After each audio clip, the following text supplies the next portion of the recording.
Ibu bapak, saudara-saudari, adik-adik, para sahabat Yesus di Paroki Santo Yosef Medari dan di Stasi Santo Tomas Egan, dan juga para sahabat Yesus dimanapun Anda berada. Salam sehat, semangat selalu. Marilah kita kembali belajar ilmu sejati pada hari Selasa tanggal 26 Januari tahun 2021 bersama dengan gereja. Kita memperingati peringatan Santo Timotius dan Titus, uskup kita. Bersama-sama belajar ilmu sejati dan kita mengawalinya dengan berdoa dalam nama Bapa, Putra, dan Roh Kudus. Amin. Allah Bapa Maha Pengasih, Santo Timotius dan Titus kau limpahi bakat yang mereka perlukan dalam kegiatan kerasulan. Semoga berkat doa restu mereka kami di dunia ini hidup secara jujur dan saleh, agar kelak dapat kau terima di tanah air surgawi dengan pengantaraan Yesus Kristus Putramu Tuhan kami, yang bersama di kau dalam persatuan Roh Kudus hidup dan berkuasa Allah sepanjang segala masa.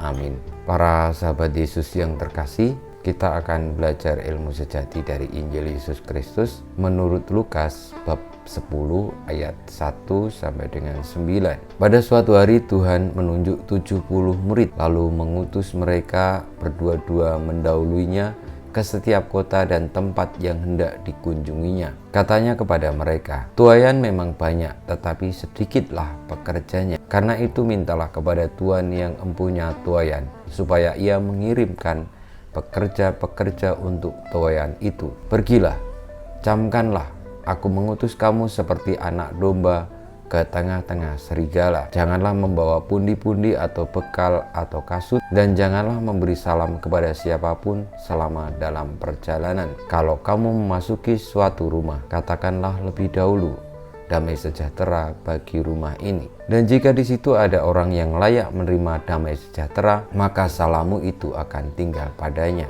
Tetapi jika tidak, salammu itu akan kembali kepadamu. Tinggallah dalam rumah itu, makan dan minumlah apa yang diberikan orang kepadamu, sebab seorang pekerja patut mendapat upahnya. Janganlah berpindah-pindah rumah. Jika kamu masuk ke dalam sebuah kota dan kamu diterima di situ, makanlah apa yang dihidangkan kepadamu, dan sembuhkanlah orang-orang sakit yang ada di situ, dan katakanlah kepada mereka, kerajaan Allah sudah dekat padamu." Demikianlah Injil Tuhan kita. Terpujilah Kristus. Para sahabat Yesus yang terkasih, dari kisah Injil tadi saya merenungkan bahwa kita semua dipanggil untuk terlibat di dalam karya kebaikan, mewartakan kasih Allah bagi siapapun juga. Dan secara khusus Tuhan Yesus tadi mengutus atau menunjuk 70 murid, dan berdua-dua mereka mengunjungi kota-kota atau tempat yang akan dikunjungi oleh Tuhan Yesus. Saya pernah mengalami pengalaman yang disebutkan oleh Tuhan Yesus tadi ketika saya diutus untuk berangkat menjadi seorang imam yang membantu di Keuskupan Ketapang, Kalimantan Barat, di mana setiap kali ada turne, itu kunjungan, artinya bukan turu kono turu kene, dan memang sebenarnya seperti itu, kami harus menginap, karena kalau tidak menginap tempatnya jauh, jalannya susah, dan juga biasanya kami membuat jadwal berurutan supaya tidak usah pulang dulu ke paroki, tapi langsung dari stasi ke stasi agar bisa lebih dekat kalau kembali ke paroki agak jauh. Dan itu saya alami kurang lebih sekitar 4 tahun 9 bulan. Pengalaman-pengalaman untuk berkunjung ke tempat-tempat yang merindukan sapaan Tuhan dengan perayaan Ekaristi, dengan berdoa, dengan mengupayakan hal-hal yang baik di sana, senantiasa membekas dalam hati saya dan menjadi bagian dari perjalanan hidup. Karena memang ketika menyadari sungguh ternyata kita ini banyak sekali umat, tetapi untuk pelayan-pelayan sabda masih amat kurang, sehingga Tuhan Yesus tadi menyatakan bahwa tuaian memang banyak, tetapi sedikitlah pekerjanya. Karena itu mintalah kepada Tuhan yang mempunyai tuayan supaya ia mengirimkan pekerja untuk tuayan itu.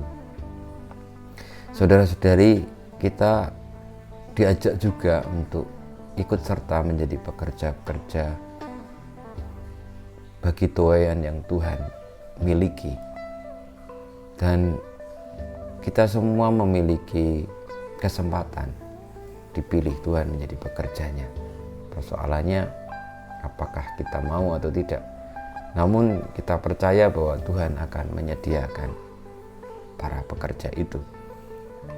Dan ketika kita telah dipilih untuk menjadi seorang pekerja bagi Tuhan, sudahkah kita sungguh-sungguh melaksanakan apa yang Tuhan sabdakan, Tuhan perintahkan untuk kebaikan banyak orang, seperti yang tadi diungkapkan Tuhan Yesus, yakni untuk memberikan damai sejahtera, untuk menyembuhkan orang, dan juga menerima persahabatan, persaudaraan di antara kita.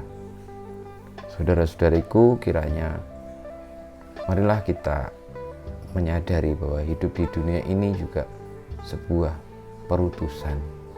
Semoga kita tidak hanya terpaku pada diri kita sendiri, tetapi memahami perutusan kita itu sebagaimana Santo Timotius dan Titus yang akhirnya menyerahkan seluruh hidupnya untuk keselamatan dunia dengan mewartakan sabda Tuhan. Semoga dalam situasi apapun, dalam latar belakang apapun, pekerjaan apapun, kita menyadari hal itu sebagai murid-murid Tuhan dan dilibatkan sebagai pekerja-pekerjanya. Kita mohon berkat Tuhan. Kemuliaan kepada Bapa, Putra, dan Roh Kudus, seperti pada permulaan, sekarang, selalu, dan banyak sekali abad. Amin.